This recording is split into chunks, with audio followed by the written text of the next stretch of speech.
Hey there, everybody. Welcome to our reaction and review for The Fall of the House of Usher, Episode 7, The Pit and the Pendulum.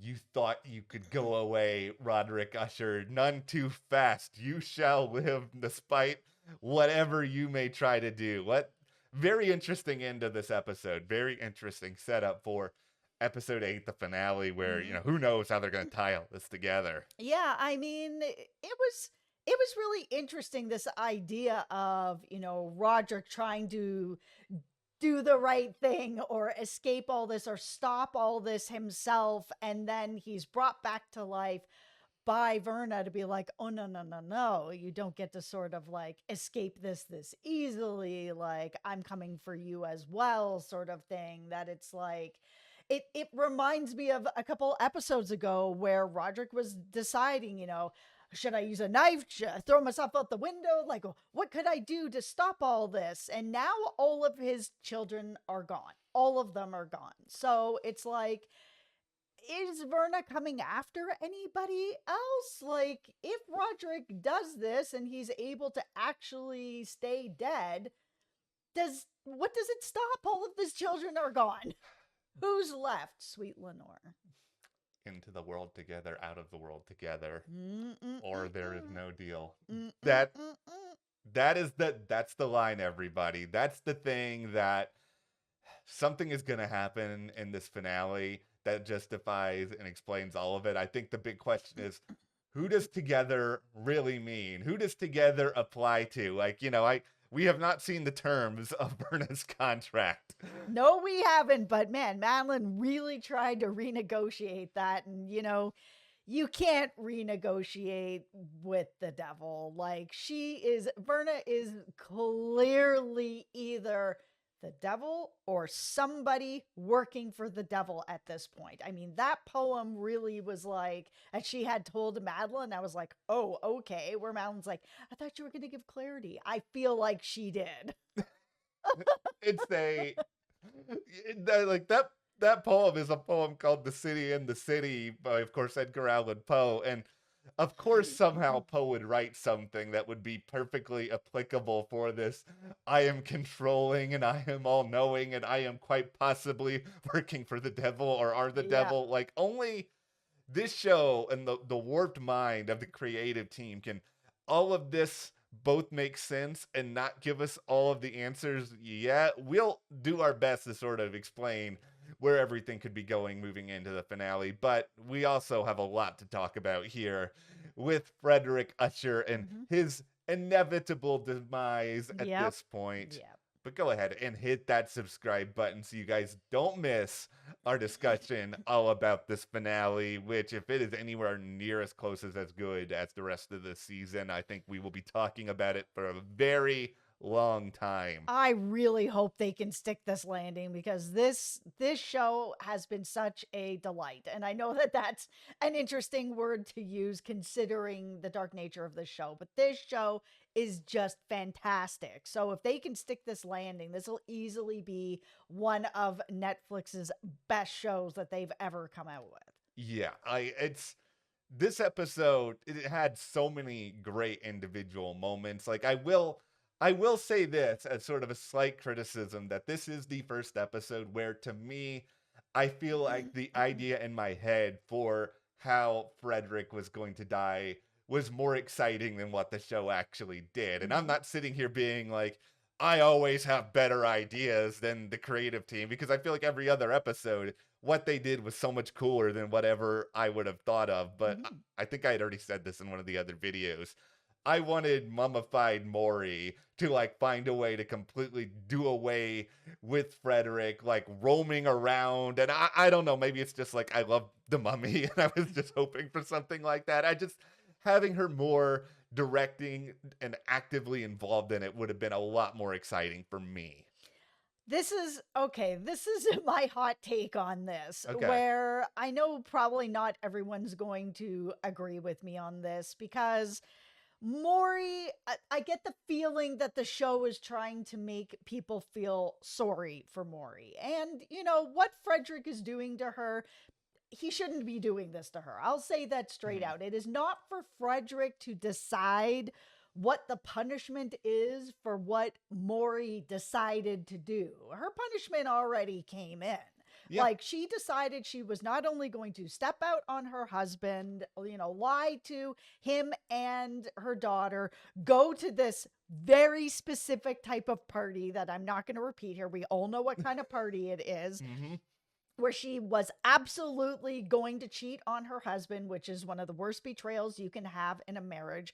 But on top of it, it was going to be with his youngest brother who he hates. And you're going to step out into that type of a party with a brother of your husband. Like, it doesn't get any worse or darker than that. That is something that can truly destroy a person. So for me, the Morrie character is just, she's not somebody that I feel sorry for, because she started this ball rolling. And I know there'll be people there that are like, well, she didn't actually do it. No, yeah, she actually did. She went to the party. She was there. She went and tried to be with Prospero a couple of times. She was told to leave the party and was like, nah, I'm going to stay. So, but I feel like her punishment for staying Yeah. has clearly happened to her. I mean, she got this acid bath that everybody else did, but she survived. Yeah. And she's living in terrible conditions. She's never going to be the same again. Punishment enough? Yeah, she paid for what she did by a lot. However, Frederick, of course, feels like that's not the case, and that she needs to be, for himself, reminded that she not only stepped out on their marriage, that she stepped out in a way that's just like the worst thing you can do to somebody. You're gonna, sleep with his brother, or try to sleep with his brother. Like, it's painful in ways that, like, I can't even describe. I can't imagine somebody doing that to me. I wouldn't do what Frederick is doing, and Frederick shouldn't be either. But you can see the amount of pain that he's in, and that it runs deeper than this, because it's about respect for Frederick. He's never had it, not from his siblings. They call him Froderick. Like, he doesn't have it from his dad. He doesn't have it from the board members. He can't even get the construction crew to do what he wants. No one respects him. And that's something that he's always wanted, that he really wants. And then his wife is going to do one of the most disrespectful things that you can do in a marriage. And that's why I was like, when he turned on all the lights, it's all pictures from their wedding. I'm like, oh, okay. He's really in his hurt and broken heart and respect about this. Not to get too far into the world of just like the US Constitution, but cruel and unusual punishment here. Like, this is the situation that's going on, is that, Morrie did a bad thing. I think we can all sit here and just be like, okay, what Morrie did was wrong. But this show is a lot about choices. Like, that was huge from the very beginning here with Verna. And the real choice that Frederick made that puts all this in motion for him is the choice that he's going to bring Morrie back home, where she's already, as you've said, nearly died, been in the acid, she's bandaged up. She's never going to be the same. There's no real reason other than his own pain for him to bring her back and subject her to what he is doing. Like, she already had reminders of that. And it's just all so unnecessary. And, like, from an emotional standpoint, like, I understand that he is hurting. I also, for the entire episode, and I think this is why I did feel a little bit let down by the end of it, it's just that I wanted his demise to be a million times more painful even than what it actually was, because I was just sitting here and being like, yes, I know she hurt you. I don't feel sorry for her in the sense that, she did a very bad thing, but I do feel like you are the most horrible person imaginable. I can't even believe what it is that you're doing. Just rather than feeling bad for her, I just felt more and more angry about Frederick. And don't get me wrong, I have hated a lot of these children over the course of this season, but I feel like at the top of my list are Leo with everything with the cat, and then his attempts to cover up what happened with the cat. You just suck. And then also Frederick, who is he's just doing the most just horrible thing imaginable. Even if you take I know this is hard, but take Morrie out of it for a moment here and just think about what he's doing to Lenore in Yeah. this situation. And she's innocent and she is really suffering because of seeing her mother like this. Like that is the part of this that's just so beyond the pale to me, that you're still making her go through this because of your own rage. I thought it was going to be Lenore that was going to end up taking care of her dad, whether Mhm. it be by accident or on purpose, that she was going to find out what was going on. And she did. And it looks like she called the cops or she called an ambulance or somebody. We saw like lights flashing Mhm. at the end while she was, sitting by her mom and holding her hand and crying. But I had thought I didn't want to see it be Morrie because Morrie's also a bad person and Frederick's also a bad person. But I wanted to see Lenore get some sort of control over this situation where she was able to, hit back at her father to just be like, look at what mom's already been through. She doesn't know everything, obviously, but Yeah. look at what mom has already been through. It's enough. Like, why are you putting pain on top of pain? Like, okay, stop. Like you need to stop. And if you're not going to stop, then I'm going to stop you.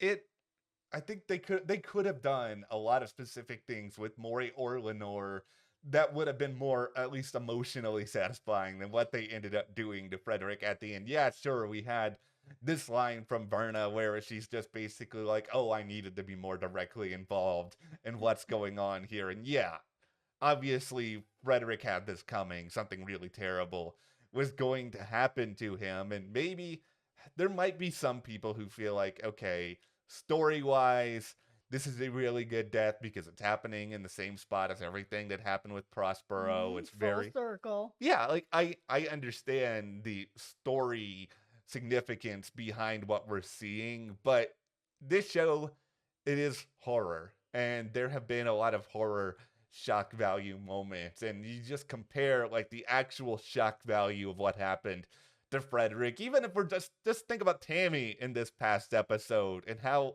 visually cool and macabre and all of that was, and this just doesn't live up to it, and maybe it's not supposed to live up to it. And this isn't even the closing minutes of this episode, so it's not the defining part of the episode, but it's still like just not as exciting visually as what we've seen already.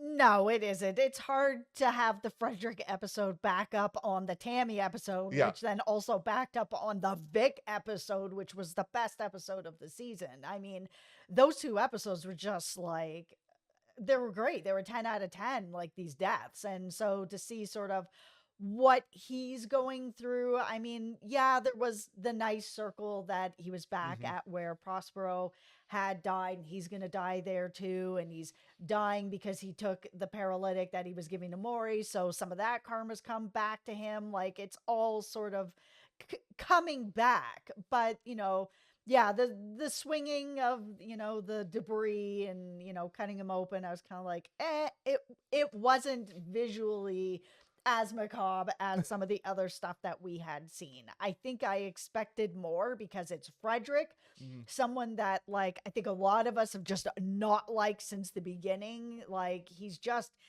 really the worst.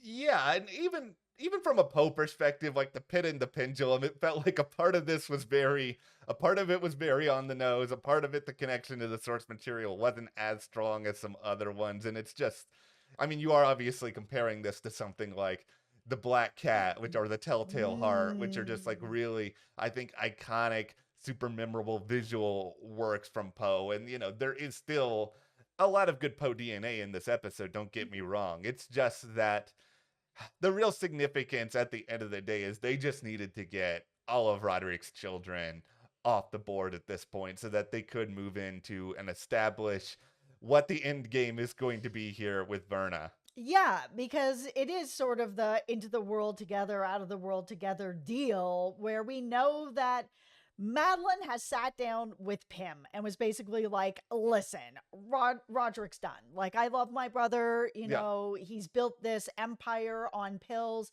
pills are out, tech is in. We can see that he's not able to keep it together anymore. He has, this illness that's going to kill him anyways. It's time to take him out of the equation, put me in the chair. You can go back to the board with this sort of like, we're out of pills, we're into tech. It's a better feeling, lots of money. Like, can you sell this sort of thing? And even Pam is just like, this must be a very difficult decision for you, where she's like, yeah, it is, but at the same time, she's always wanted to be the queen and sitting in the chair, and she's always had to sort of sit beside Roderick for most of the time. And if you remember back to when she first was talking to Verna back in like, the 80s, 79, that New Year's Eve, she had said, I don't want to be controlled by a man. I don't want a man to have control over what I do and what I want. And she's been building towards this AI and tech company for a long time, where she's had to sort of sit beside Roderick instead of being able to just be in the chair herself. I think the biggest problem that Madeline is running into here is the same problem that Roderick is running into here. It's the same problem that everybody in this family has, where I think this show is basically suggesting with that into the world together, out of the world together, that everybody's gonna go. There's no remnant of the Usher family. There's no way in which she's gonna succeed without Roderick, that Roderick is gonna be able to succeed without her. It just feels like the ball has been rolling here, and we can talk about, where it stops. Like, does somebody like Juno end up finding a way out of this? Does somebody like Lenore end up finding a way out of this? But ultimately, it just feels like you're not going to get what you want, Madeline, because you never wanted it the right way. And the desperation and the deal that they got with Verna, where they got a lot of success out of this. They found a way to build a very successful company, but Madeline's trying to cheat the rules now. Madeline is trying to renegotiate, and there is no renegotiating when you've made a deal that is sort of this dark and this sinister. Yeah, and I mean, it seems like the deal that she wanted was riches, which she got. She also wanted to live forever, and she wanted to not be, controlled by a man. So she wants, the chair for herself. And the only way to do that is to get rid of Roderick. So we saw this scene at the end where she convinces Roderick to actually unalive himself and take the ligadone and, do this down in the basement, where, again, they haven't said it, but, Griswold is in that wall. That is where I think that they've killed him, and they put him in that wall. I think we're going to find that out in the finale, but Verna's not having it. She's not there with it. So that's why I find it really interesting that we had the few episodes ago where Roderick was going to do this to himself to try to save the rest of the Usher family, where it's like, was Verna going to let that happen then either? Or is the deal all the kids?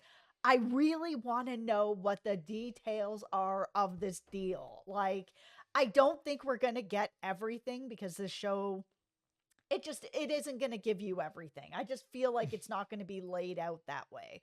But I hope that they give enough details of that deal that we're like, okay, it was like they traded, he traded all his children for riches if he, did good for the world. But he went back on that deal. He didn't do good for the world. He gave them ligadone, which is, killed a bunch of people. It's hurting his wife. He married his wife because she was like this human embodiment of his drug. It wasn't even that he loved her. He just loved that her body soaked it up, and that she was able to have like a decent life while also being on this drug.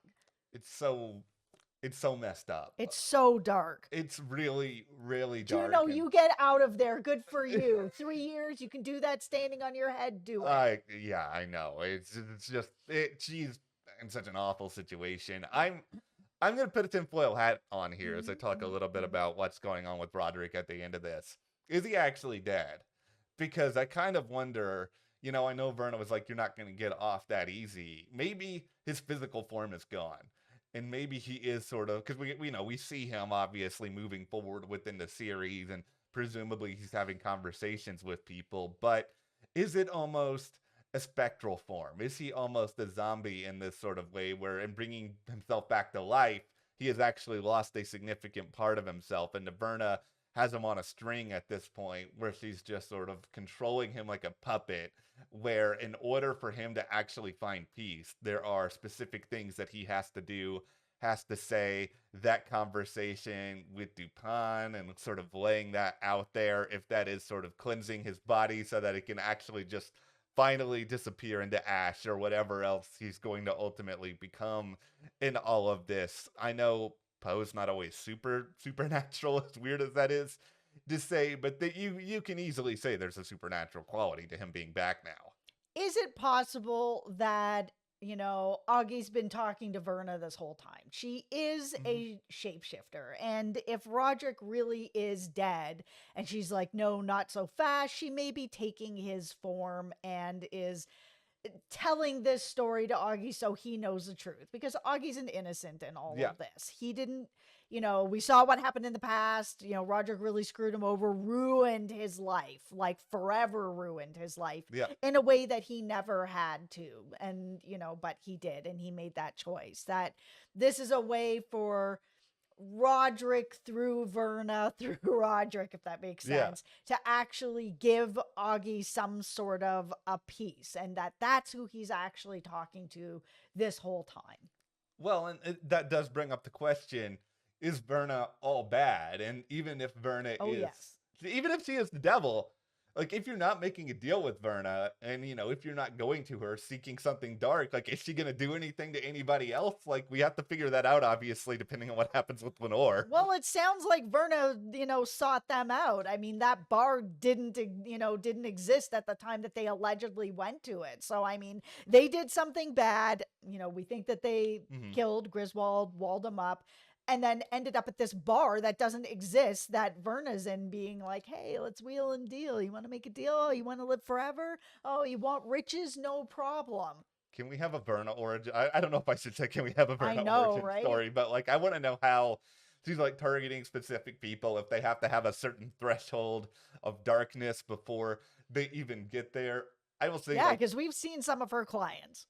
I will say comedically, one of the funnier moments of all of this episode to me is, we did see a lot of the heartbreak with Annabel Lee in the past, and in the present, at one point Roderick tries to, like, get into one of the darker parts of Poem's Annabel Lee poem, and just then and Dupin is not here for it. He's just basically like, shut up with this. But it is a reminder that while that poem can be really romantic, there are certain lines within it that in the right context can feel pretty dark and pretty twisted, about being by her grave and all of this. So they played into that, I think, really, really well as it's kind of constantly reminded to us that, Annabelle was actually, innocent and good, and one of the few people related to the Usher family who we can actually say that about. Yeah, because that's the thing, is like, if Roderick dying is supposed to help the rest of the Usher family, like, who's left?